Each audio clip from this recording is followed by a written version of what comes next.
Story of the Sun, written by Ned Jensen, illustrated by Maria Voris. Long ago, a curious young boy lived in a far-off land. To the east, there were mountains. To the west, there was a large sea. As each day began, the curious young boy sat and looked to the east. He watched the sun rise over the mountains. As each day ended, he looked west. He watched the sun sink into the sea. The curious boy's name was Ichiro.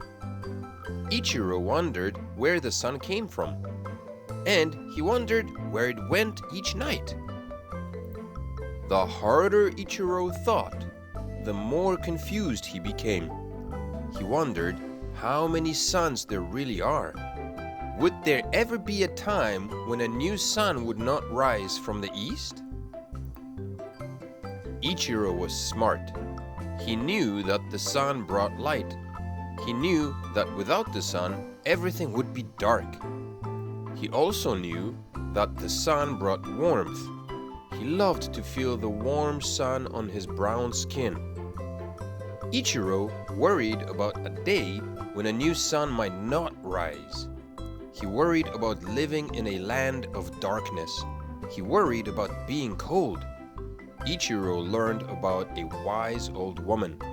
He was told she knew the answers to everything, so he decided to visit her. The wise woman lived in a village. The village was near the mountains. It was near where the sun rose each morning. One morning, Ichiro awoke early.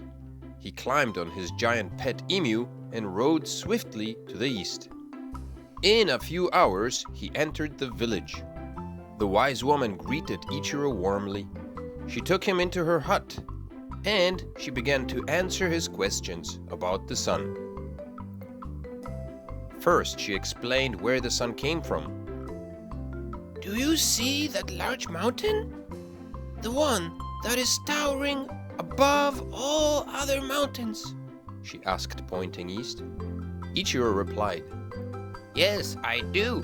In fact, I see the sun rise over the mountain each morning." "Well," said the wise woman, "this is where new suns come from.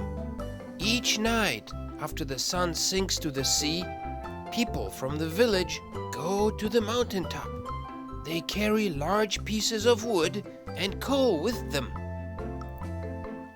They drop the wood and coal into a large opening at the top of the mountain," she said. "The mountain begins to rumble.